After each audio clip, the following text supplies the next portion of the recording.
We're taking a quick look at acrylics from Phoenix.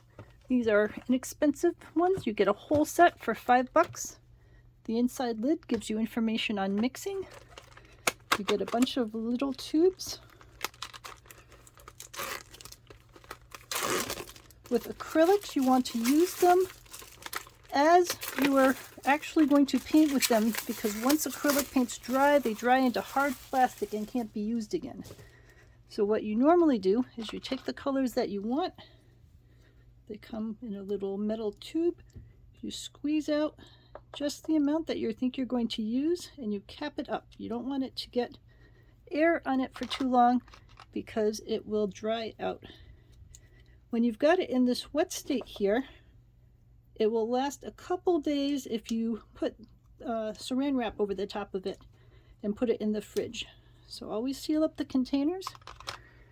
Got a brush. When you use brushes, always wash the brushes out, otherwise they'll have hard plastic bits stuck in them. And then you can paint it on. Usually use canvas or a thick paper. Add some blue.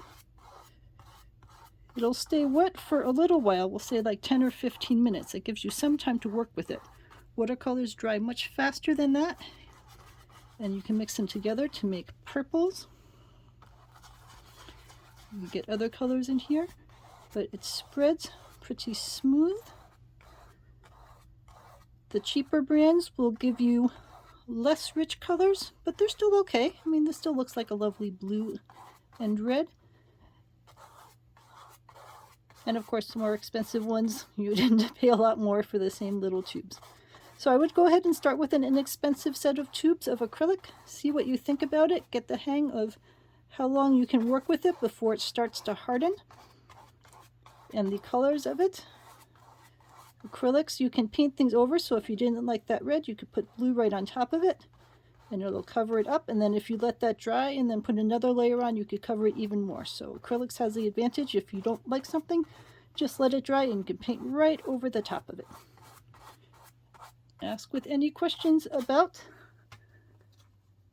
the Phoenix acrylic color set or about acrylic basics in general.